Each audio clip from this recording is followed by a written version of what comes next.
is up, everybody? Welcome to the 31st episode of the Trackside Girls podcast, season 2. My voice might sound a little weird because I am currently sick with COVID. Unfortunately, I want to scream. But the girls aren't sick. They're going to be at Bristol this week. Unfortunately, I can't go because of this. I can't even make a surprise appearance because of this. But let's get into the weekends. NASCAR, INDYCAR, and Formula One were all racing this weekend. It was INDYCAR's finale, so we're gonna get into that after we do the NASCAR stuff. Also, if I'm talking a little quieter, it's because my throat hurts. So try not to make that worse for myself. So let's talk about Xfinity race. One thing I noticed that it was actually kind of very unfortunate. I didn't get to watch the race because I was at work. I didn't get to watch qualifying either. One, Connor Zilic was actually destroying everyone in qualifying. And then 2, Blaine Perkins didn't even get to make the race because the cutoff line was there's only 38 cars. He ended up being 39th in qualifying, so he missed out on this past weekend. But starting in the rear of Josh Williams, Joey Logano, Jeb Burton, Ross Chastain, Shane Van Gisbergen, all due to adjustments, and then Ed Jones due to an engine change. Eric Almirola hit the wall in round 1 of qualifying. Josh Williams had a transmission issue in practice. Jeb Burton with throttle and Joey Logano with brakes. But ultimately, it was Connor Zilic to get his first career pole in his Xfinity debut. I had a very good feeling that he was going to be strong. I watch ARCA. I've seen the races that he's raced in ARCA, and he won the Rolex 24 before he turned 18 years old. So I knew that this kid had talent, okay? So he's leading with I want to say Ty Gibbs in second on the outside. Let's see. One thing to note is Riley Herbst actually missed the bus stop. And he didn't stop, right? No, I didn't think he did. So, if you miss the bus stop, you have to come to a complete stop before merging back in. Just went with it. So for that, if it's a caution, you go to the start at the rear, tail end of the field, or in his case, he did a pass through, right? Is that what it was? I believe that was his penalty. I think so. So it was Connor Zilic that won stage 1 by 11 seconds. Connor was ahead of second place for stage 1 by 11 seconds.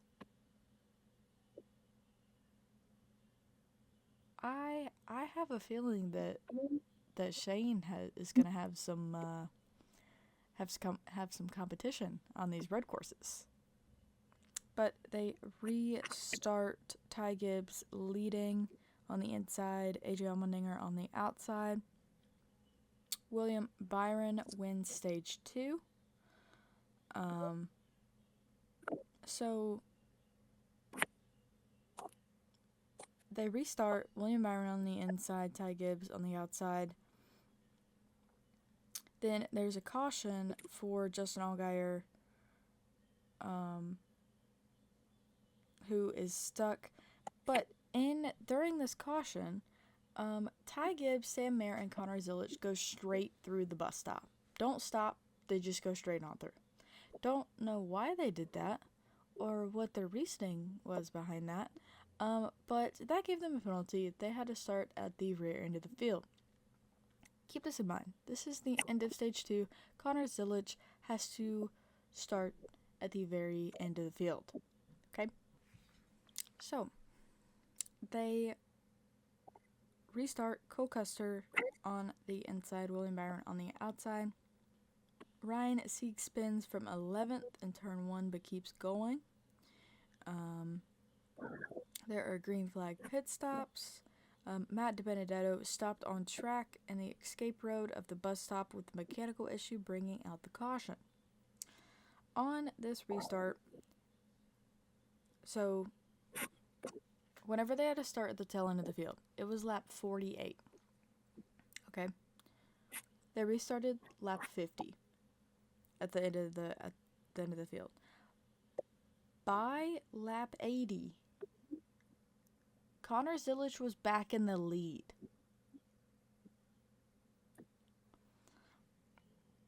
Ty Gibbs outside. Multiple cars make contact in turn 1.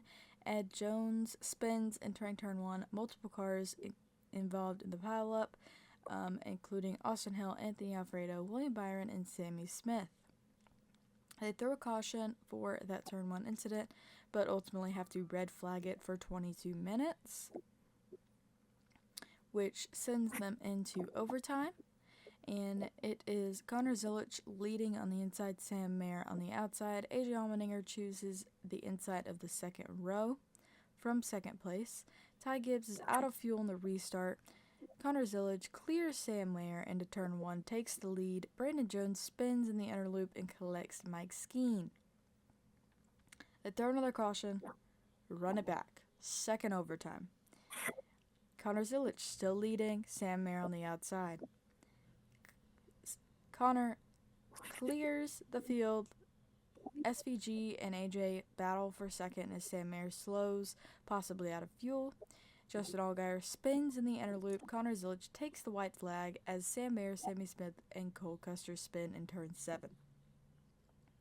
So, as multiple cars crash, bringing at the top of the S's, which included Austin Green, Brendan Poole, Ryan Sieg, but Connor had enough fuel to make it all the way back around the track to complete the race.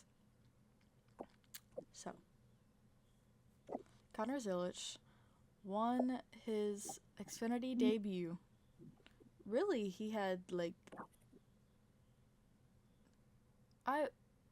would you call it a hat trick? I mean, I don't know how fast he was in practice, but let's see. What was the lap averages?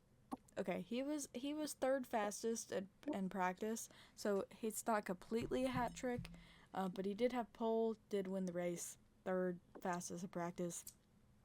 I knew from the get-go, that's why I picked him.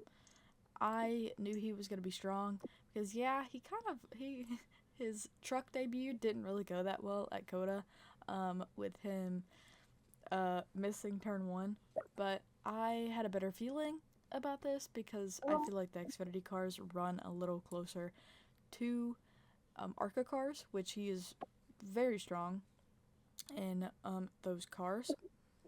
But we also had a second race, the second race of the first round of the playoffs for the Cup Series. Starting in the rear was Todd Gilliland and Carson Hocevar, both for unapproved adjustments. Denny Hamlin spins in turn 1 in practice. Kyle Busch spins in turn 5 in practice. AJ Allmendinger off track after getting into the marbles. But it is Ross Chastain with the pole. Truex starting on the outside. Kyle Busch spins in the inner loop after contact from Corey LaJoie. Brad Keselowski, Denny Hamlin, Ryan Blaney, Bubba Wallace, Ryan Preece, Ricky Stenhouse, and Zane Smith all involved. All right, Molly. Go ahead. Let's hear it. Let's hear what happened to Ryan Blaney.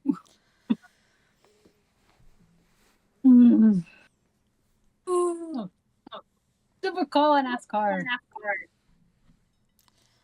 I, again, was not watching the race. I only got the text while I was at work. Molly and Lakota. I was Livid. half. I was half watching because I was at the park for my baby nephew's birthday party. So I was like half watching the race, half paying attention to him. So Molly, this one's all on you, buddy. Okay, so Blaney barely got hit and it broke the steering column and he had to get towed back. And they just took him straight to the garage and told him he was done for the day. They wouldn't let him fix it. They wouldn't let him even look at it.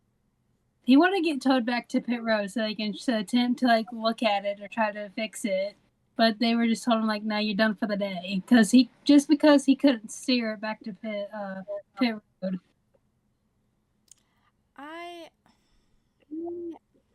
Okay, so I see like two different sides of it. One, it's annoying that you don't get the chance to try and fix it, like them automatically straight up telling you that no, you're done. And because their kind of rule is that if they tow you back to the garage, you're done. But whenever he asked to take them back to pit road, it's also the possibility of, okay, he's gonna be sitting on pit road for like 8 laps. Like, we can't open pit road if he's sitting on pit road. So could be that. It is annoying, but I mean, to be fair, it probably would not have been an easy fix, and they probably would not have been able to fix it in under I think during the playoffs they upped the DVP clock up to like 10 minutes, I think. So I don't think the way Blaney saw it was like he just wanted like the attempt, like they didn't even get them attempt to like look at it, and it was like they have to like, even like when cars get 4 flats, they have to bring them back because they can't drive them back and they're not out of the race.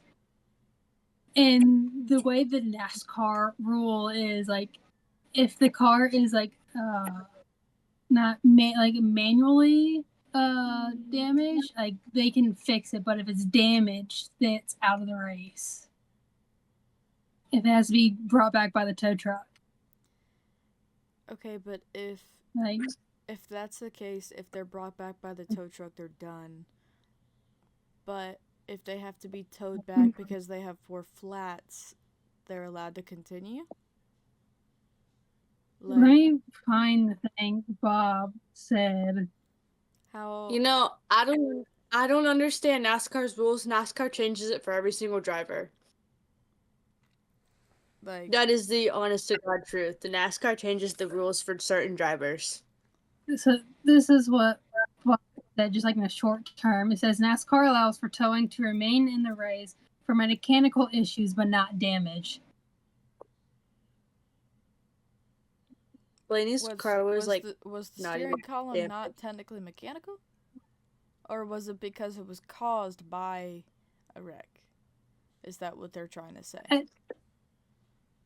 Like, he was barely in the wreck anyway. Like, he just got like tapped in like he got tapped by Brad, and then like John Hunter came and like hit him. I think that's what did it. Like, John Hunter came and hit him or something like that. I don't. I'd have to like I said, I didn't get to see the accident, so like I'd have to go back and like actually examine, like, see what actual damage, like what NASCAR like saw to be able and to. I see where Blaney's frustrated at, because like you don't get to see, like, you don't get the chance to like even look at your car and get the attempt to fix it. Especially with him being in the playoffs, like you guys just screwed him on even the potential of him gaining points or even keeping his points. So I will say his in-car radio, 10 out of 10 on point. It's just him cussing. Yeah. And then you have Willie B basically inside of Brad Keselowski's car. Well, and then him continuing. Yeah, we'll get to that. We'll get to that. That wasn't even him that wasn't even basically him inside the car. That was literally his tire inside of Brad's window net. Well, we'll get there. Let's talk about. And he said, I saw where he said he couldn't even steer it. So I don't even know if they showed him like getting towed back or he got pushed back. I don't know that, but he continued the race after because he couldn't even turn it into pit road. So Slow down. We'll get there. We'll get there. let's talk out the rest of the race because that part is basically the end. So let's talk. All right. So they get back going. Ross Chastain leading, Truex on the outside. Martin Truex wins stage 1. Ross leading the new stage, Michael McDowell on the outside. There is a caution on lap 38 for Daniel Suarez, who spins in turn 6 and goes into the sand trap. Caution comes out before Ross Chastain and Shane Van Gisbergen get back to pit road, which under caution, Ross Chastain wins stage 2. So at this moment in time, Daniel Suarez was literally stuck and his wheels were spinning in the gravel trap. But they restart. Ross Chastain leads Shane Van Gisbergen second on the outside. Denny Hamlin goes 3 wide with Kyle Larson and Brad Keselowski. Brad gets squeezed and turns Denny Hamlin, who hits the outside barrier, which a mutual friend or a friend of a friend was right there. If you look at the TV footage, there's a photographer on like the front side, like if the car was pointing in the right direction. There was a photographer right on the edge of the barriers. Somebody sent me the photo that guy took, as Denny Hamlin was turning sideways. But again, it is Ross Chastain leading, Shane Van Gisbergen outside. Green flag pit stops. Caution on lap 80 for debris from Harrison Burton for having a tire down. On the restart, Chris Buescher leads, Carson Hocevar second on the outside. I was really hoping for Carson to get this, to be honest. He stayed up there, had some very good chances. Chris Buescher clears from the lead off turn 1. Brad Keselowski and Joey Logano get together in turn 4 at the top of the S's, sending Brad Keselowski into William Byron, who ends up on top of Brad Keselowski. So, the front right, so passenger side tire of William Byron's car was in the little glass window that sits behind the window net. That's where William Byron's tire was. Like, it was sitting in there. And then I believe recently they added another section of the guardrail, so where there's 3 sets of it that makes it sit up higher. If that section was not there, William Byron 100% would have went up and over the guardrail and out of the track. Like, he went airborne. And who was it? Was it Brad that kept trying to move? And I don't think he realized that William Byron was literally on top of his car. I think. Well, I can tell you that when when Willie B was coming, he wasn't stopping. Yeah. Like, it looked like he still had his foot on the pedal and was just moving the car down.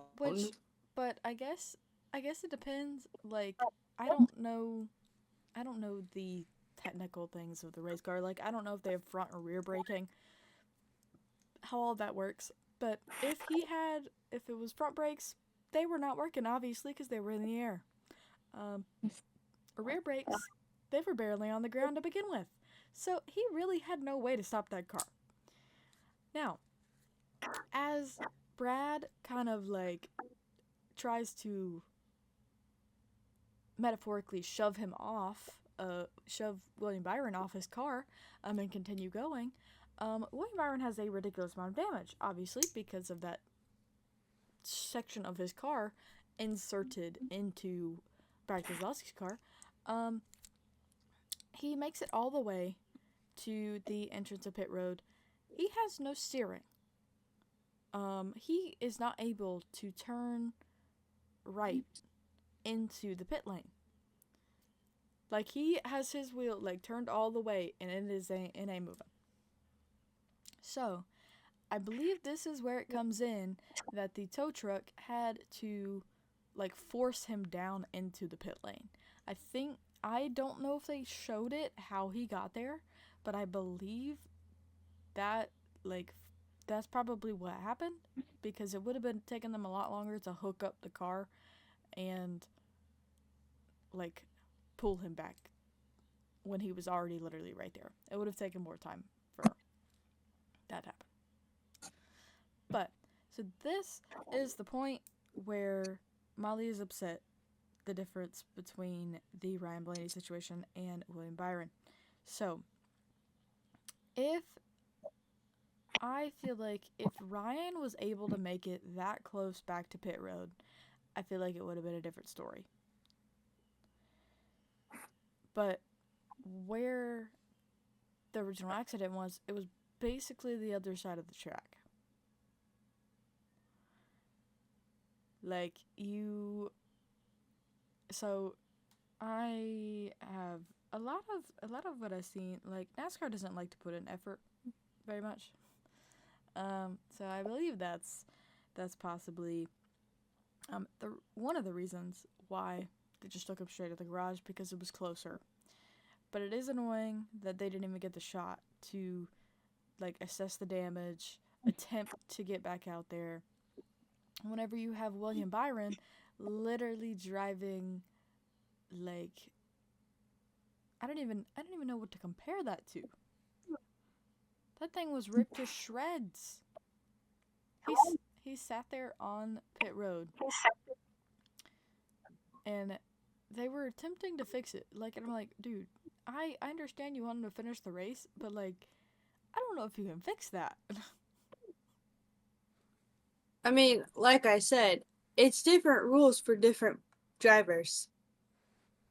That's the sad truth. That's literally the truth. NASCAR does what they do, and they only call it on certain drivers.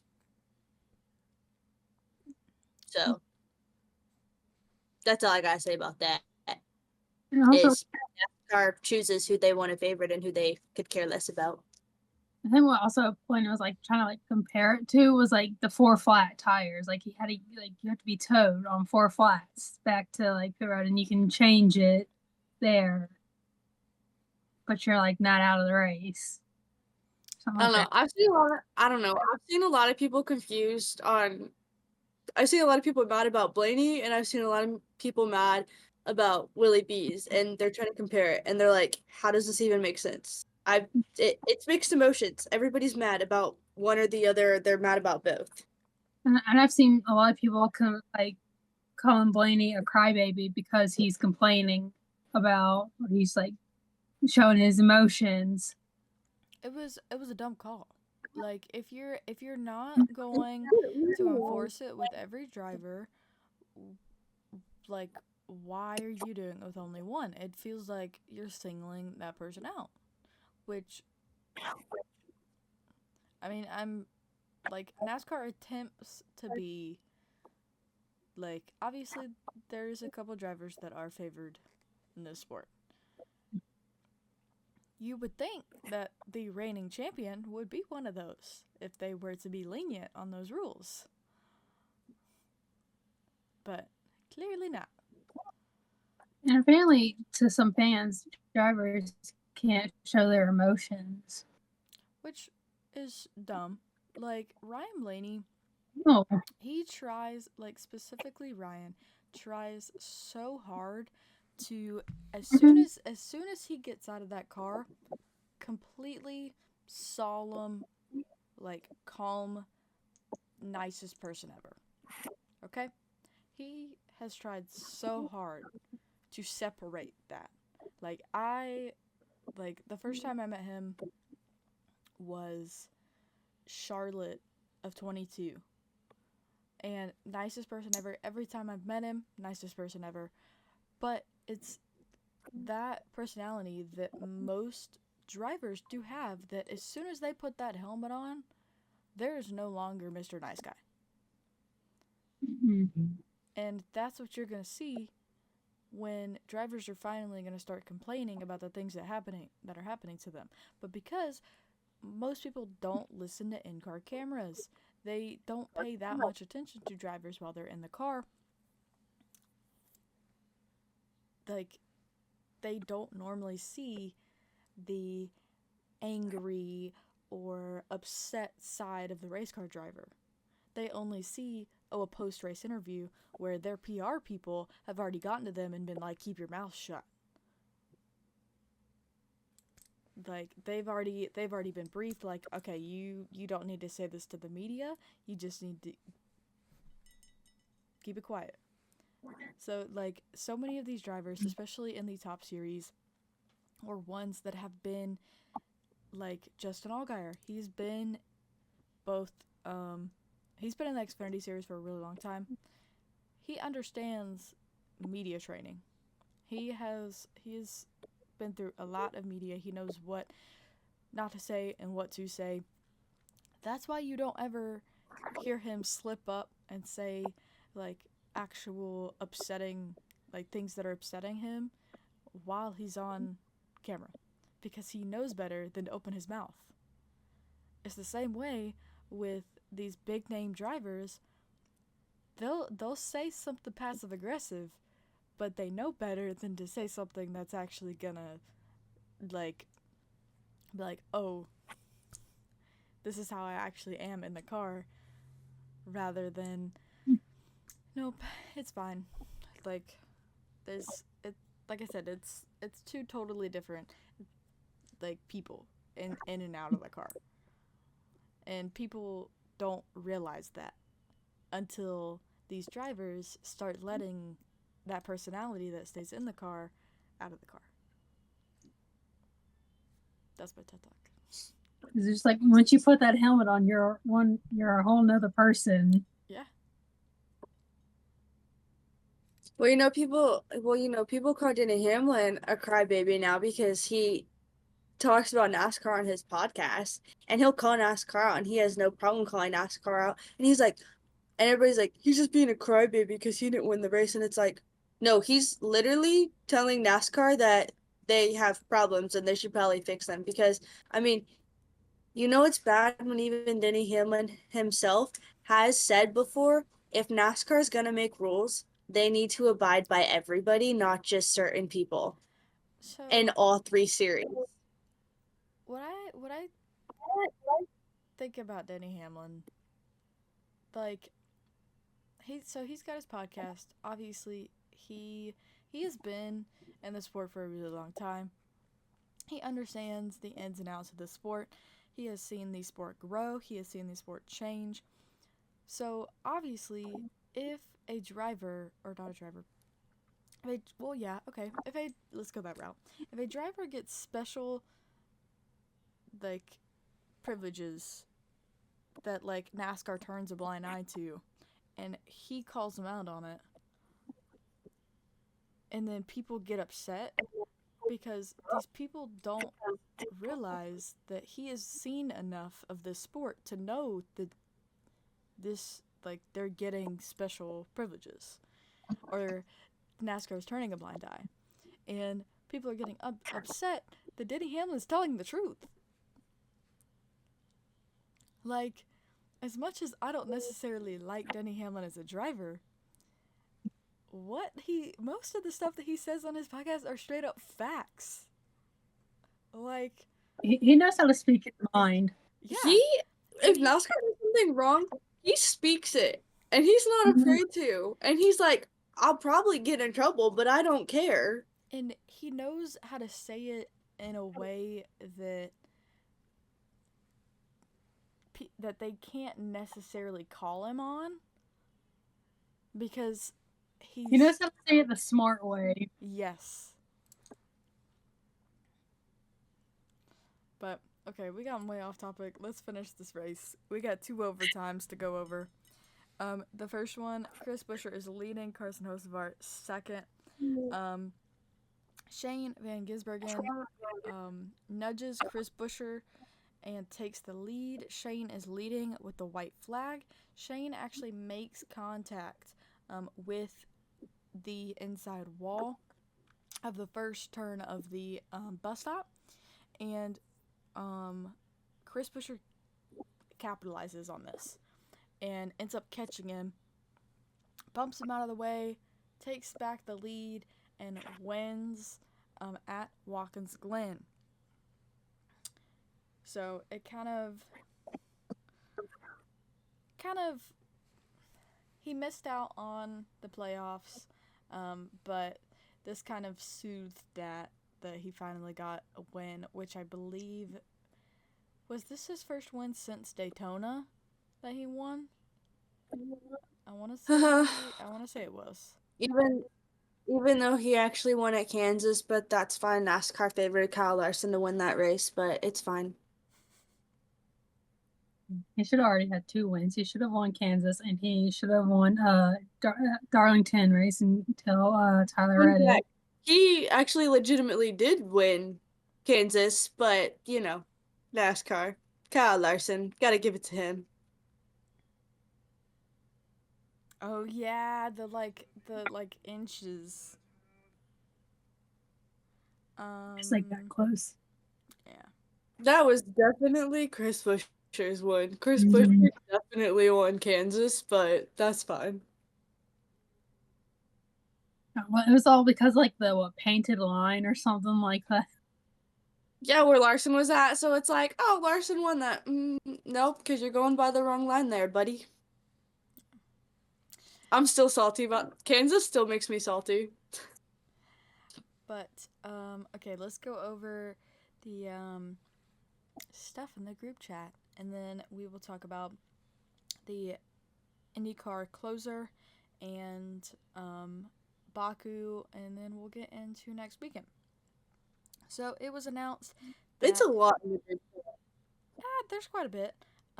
Dawson Cram will be in the 92 Xfinity cars for the remaining 5 races: Kansas, Charlotte, Vegas, Martinsville, and Phoenix, with Trade with the Pros as his sponsor. So the girls will finally get to meet Dawson Cram. They are going to which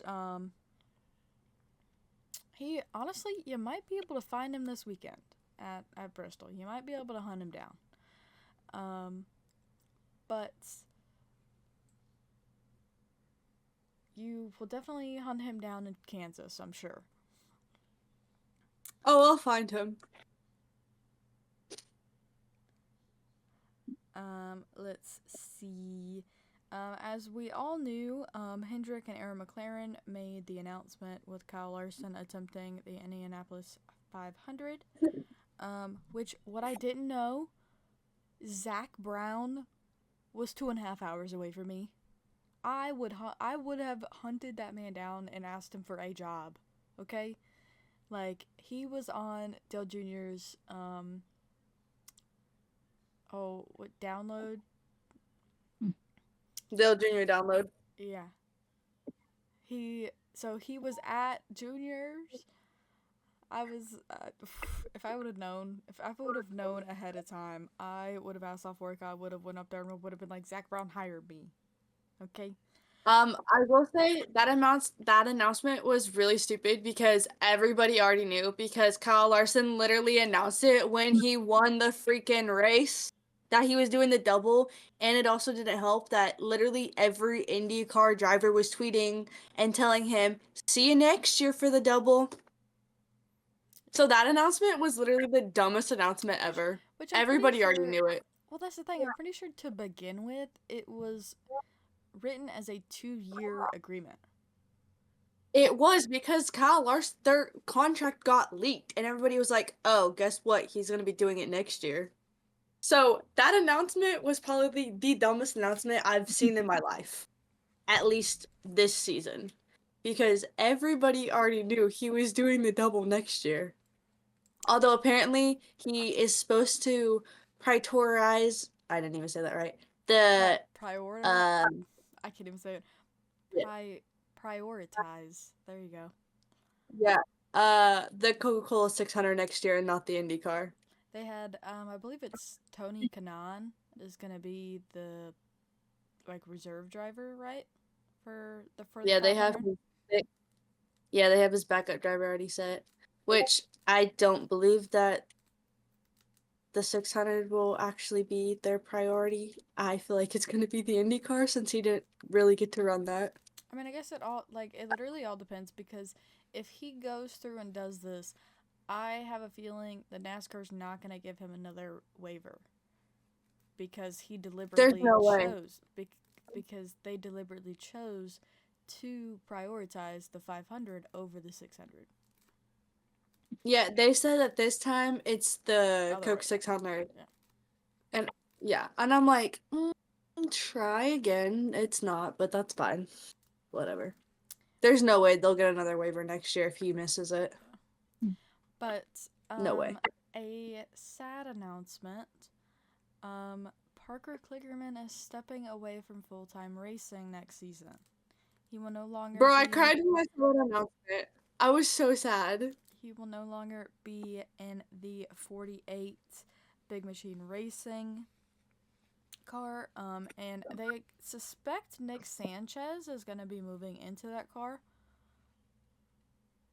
I don't know where they got that idea, but okay. We'll see what happens with that one. Santino Ferrucci is going to be back with AJ Foyt next season in the 14. And actually, updated to this one post, is saying fun fact from Roush Yates Engines. Harrison and the Wood brothers kicked off a 4 race winning streak for Ford Performance with Daytona, followed by Chase Briscoe and Stuart Haas at Darlington, Joey and Team Penske at Atlanta, and now Chris Buescher with RFK at Watkins Glen. So, My boy Hair Bear started that. So, Connor Zilic has been signed as a Red Bull athlete, along with competing full-time next season in the 88. And he also won the ARCA race this past weekend at Watkins Glen. Dude, not gonna lie, Connor going to junior motorsports was not what I thought was gonna happen. I thought it was gonna be Carson Quaffle. I mean, he might still. Maybe not to the 88, but who knows? Shoot. He could go to the 8 because I don't know. One car. Wait. Sam's Yeah. leaving, so the one car is open. If they get the funding for Carson, they're trying to get the funding from. That's true. Too much happened. I don't know. Lakota's dreams were completely crushed because this probably would have been her best chance to meet Logan Sargent because he was in Nashville this weekend for IndyCar. Yep. Showed up. I just want to see him and I just want to give him a hug. That's all I want to do. Showing his support for his friend Kyle Kirkwood. Matt Tifft got kicked in the face after an altercation in the pits. So I watched the whole. I know exactly what happened because I heard about it. What happened was something happened, and then Matt went over to just talk to the guy, and then they just put him in a headlock, and some dude came up and just started kicking him in the face. Mhm. All he wanted to do was just talk to Yeah. work whatever the problem was out. And the guy didn't like it, put him in a headlock, and then another guy came up and they literally beat the hell out of Matt. Oof. Like, kicked He's- him in the face. There's a video of him now, what he looks like. Mm. He's okay. He has no broken bones. Nothing got broken his face. Yeah, at the time, I saw a video now. At the time, he said he didn't want to press charges, but now he's thinking about He pressing he charges. asked everybody else what they should do, and everybody's like, you should press charges because that is so That's assault. unnecessary. Because he said he doesn't want that kind of stuff at the track. Well, yeah. Because all he didn't want He's to still do gonna was race though. because all he So- wanted to do was just go talk to the kid. Yeah, so instead Because of... I think there was something. Because I think something happened on the racetrack. I think he said something happened on the racetrack, and all he wanted to do was go talk to him.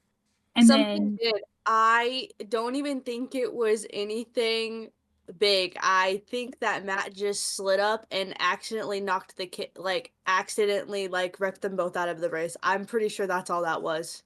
And then he got mad. Huh. Yeah. in his latest video, he said he explained what happened, and all he wanted to do was just go and talk to him. And then apparently they didn't like him going there, so they put him in a headlock, put him to the ground, and then he just got kicked in the face. They just kicked him in the dude kicked him in the face. Mm. It was Ah, it was a tag team effort. yeah. Being... Beating him. Actually, I think technically to be, like, jumped, it has to be, like, 3 people on one, but I don't know. Don't quote me on that. Either way, that's still assault. So he definitely could press charges. I'm pretty sure that he's gonna press charges now because I know he said at the track he was asked if he wanted to press charges. He said no, but now he's thinking about pressing charges because he doesn't want that type of stuff happening again at the racetracks and all that. But that's yeah, because young kids race there and they don't need to see that. Like, that's unnecessary. So, Felix Rosenquist has signed a multi-year extension to keep him in the 60 car for 25 and beyond at Meyershank Racing. And it makes Connor Zilic the second youngest Xfinity Series winner of all time. Which I guess makes sense, because, like, you have to be 18 to run the Xfinity Series. Connor's quote to that. He said that Joey Logano. I know, he tagged Joey Logano in it, and it was hilarious. Wait, why did he tag Joey? Because If you go to Connor's Twitter, and then with that, you'll see he literally tagged Joey in it because it's funny. he was like, Oh, he "Thanks, said darn Joey." it. He said darn it. He was like, "Connor was like." I was like, oh my gosh. Yeah, I saw it earlier today, and I just. No, my favorite one is where they posted Jesse and Connor side by side, and they're about like them winning, and they're like, oh, 2 best friends got the pull in like their rookie year, and then Jesse's like, why do you think we're friends? And then NASCAR Xfinity posted back, sorry, I mean driver spotter relationship. Yeah, Jesse's like, who said we were friends? He's like, who's the friends?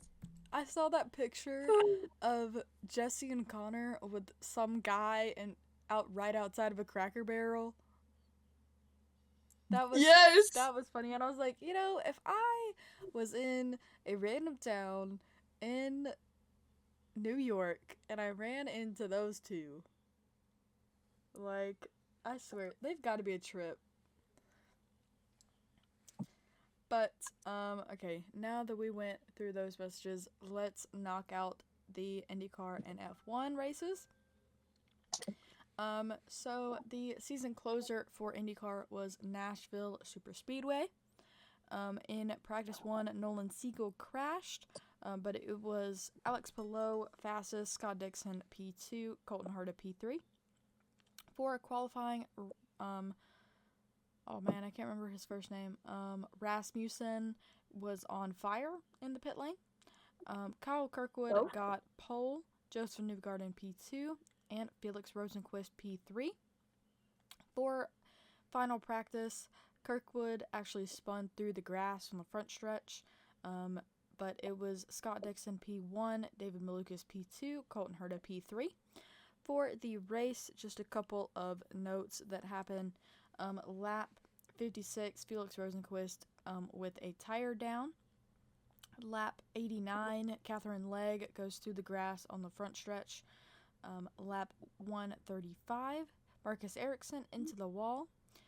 With 5 laps to go, Colton Herta passes Pato O'Ward for the win. Joseph Newgarden P3, and Alex Palou wins the IndyCar championship.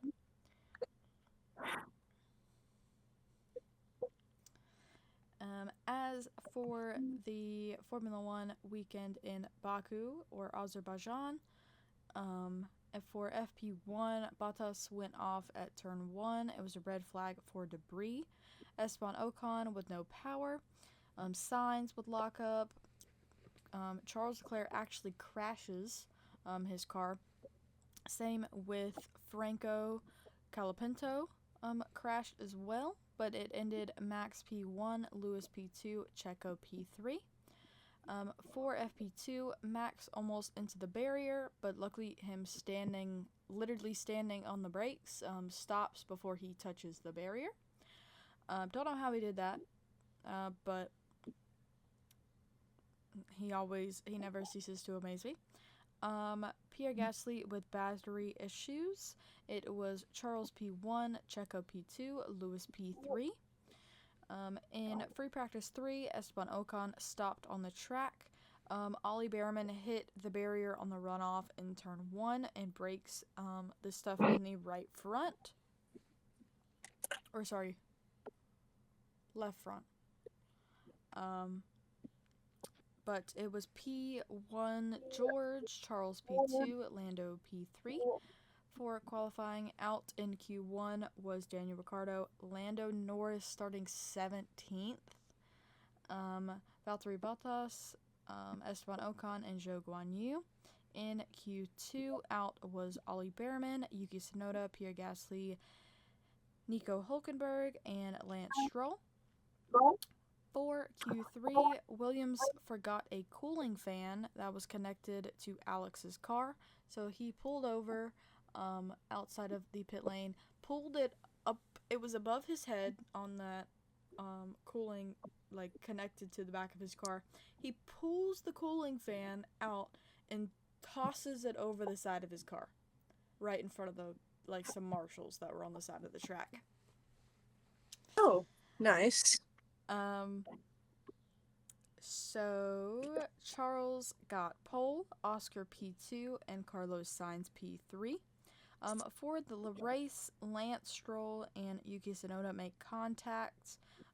McLaren uses Lando to hold off Checo so Oscar can pit. Max with issues with his brakes. Oscar and Charles fighting for the lead. And on lap 50 of 51, Carlos Sainz and Checo Perez crash from 3rd and 4th place. I saw that wreck. I was like, wow. It was okay, almost cool. the way it looked. It literally looked like Carlos's car just got yanked this way, just full on.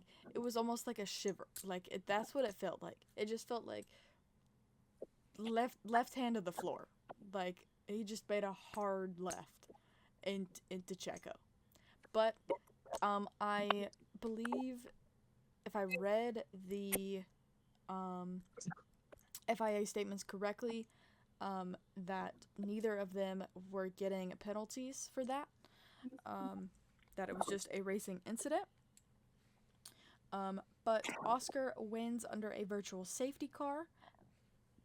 It was Leclerc P2 and Russell P3.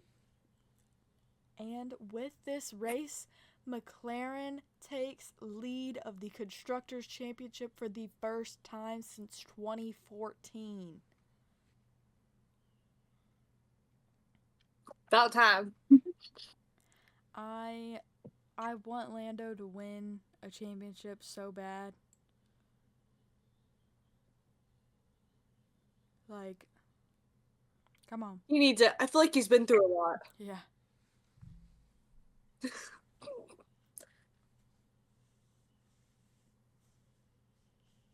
Like, I get McLaren, like,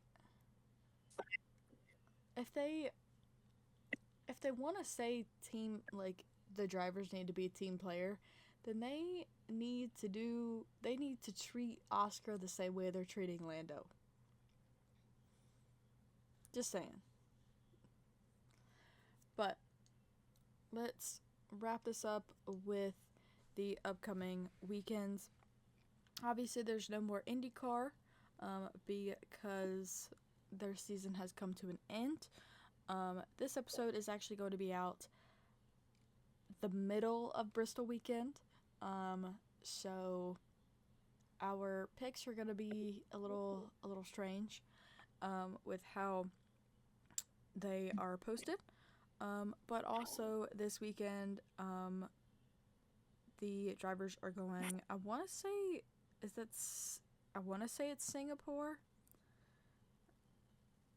Yes, and Marina Bay. The drivers are going to be going to Singapore. So first, let's it's going to be all 3 series of NASCAR at Bristol. So trucks on Thursday. Who's got Christian? Who's got Corey? I have Christian, and then I went with the good old this. I'm hoping he'll do better, but I picked Connor Zillage to be my long shot. Okay. Since it was the rough time around the first time he did it. We'll see. I have Chase Purdy as my long shot. Okay. We'll actually see. I can't remember exactly if Connor's ran an oval yet in the trucks. But we'll see how this goes. I'm gonna go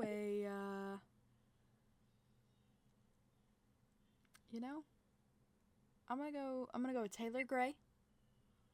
And not a bad choice. And you know what? I'll go with Tyler Ankrum. Dude, when was the last time we even saw the trucks race? Like, what was the last race that we physically went to? Oh, that you guys went to? Yeah. How long has it been since we've seen the truck boys? I was gonna say, I was at Charlotte. Oh God. 3 months. I was gonna say, I was at Nashville, so Harrison's been longer than 4 months. But jeez. Man, it's really been a long time. But it's cool. So for Xfinity.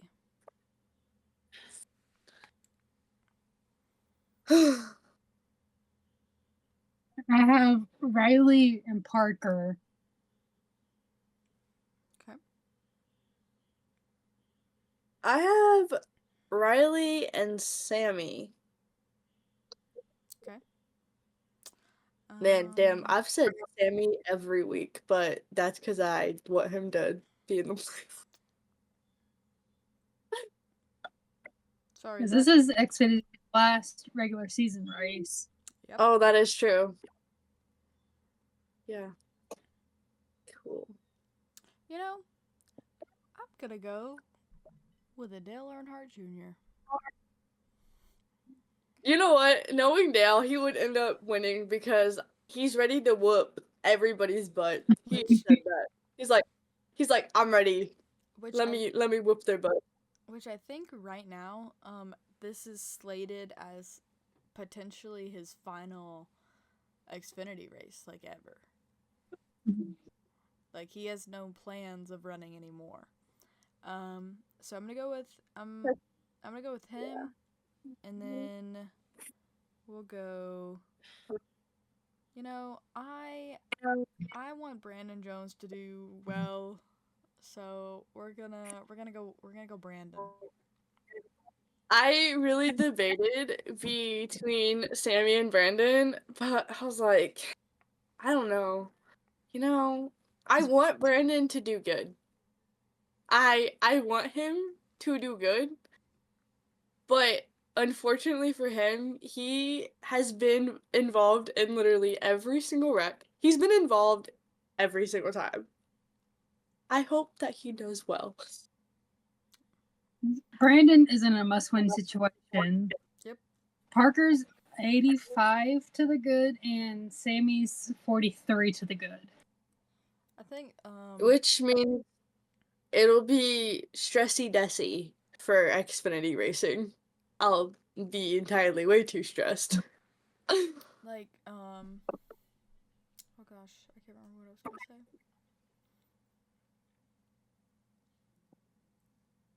Oh no. Anyway, okay, for the Cup Series.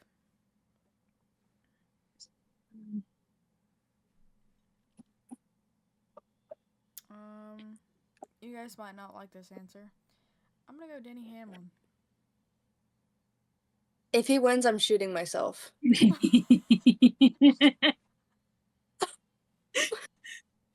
Sorry. Oh my gosh. That's the facts. That was kind of aggressive. That's a bit morbid. I've seen Denny Hamlin win one time at Bristol, and it should have been Matty D.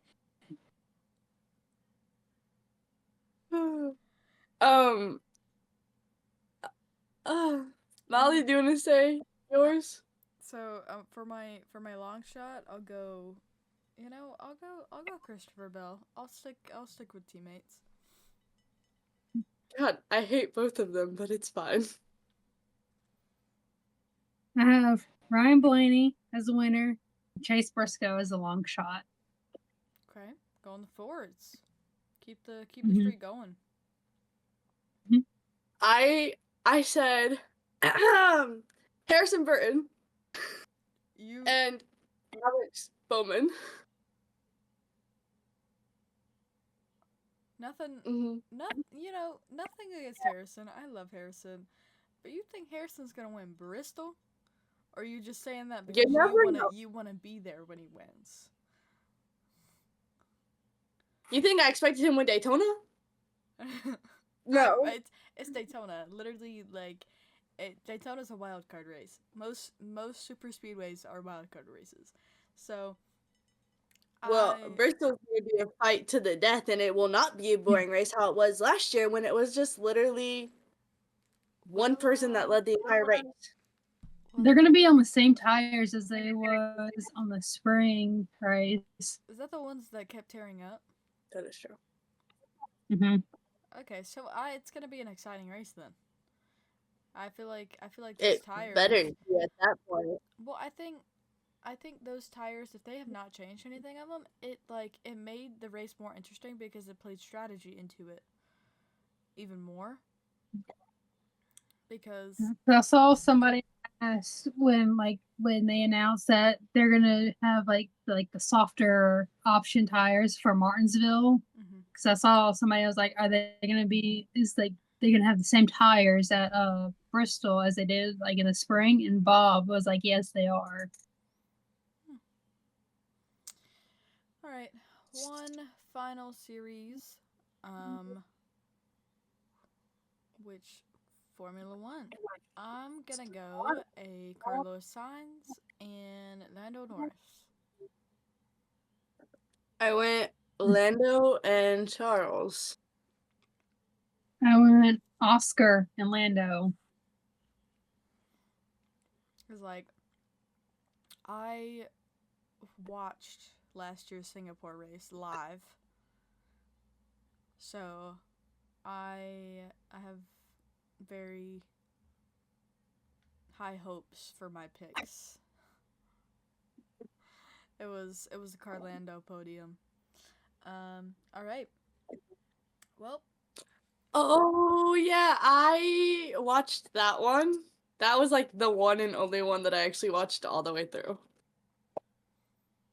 where even though it made me mad, Carlos was so very smart and strategic about keeping Lando within DRS range so he can defend from George behind him.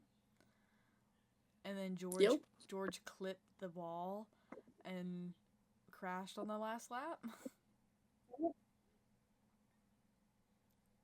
Yup. Yep. I remember that very clearly. Alright. Okay. Let's do our sign off. I wish I had. Dang. I wish. Well, obviously they haven't made any corner cars because it was his Xfinity debut. Now they're gonna be a winning They have them on. car. They have them on sale. They have them available now to buy. Pre-order. Pre-order. All right. Let's. Oh gosh, do you guys like my hat? This is Atlanta Motor Speedway. Yeah. But I think those hats are cool. I got it from the media center. But okay, let's sign off here. Thank you guys for watching. Thanks for listening. However you enjoy a lovely podcast, this has been the 31st episode of the Trackside Girls podcast, season 2. And let's do our outro. You guys ready? It goes peace, love, and race cars. Oh, you got a little Sam Mayer this time. And then I do. then the good old He was the one. He was the one that I pulled out. then the good old body armor camo cherry lime car. Alright. Good night, everybody. Good night.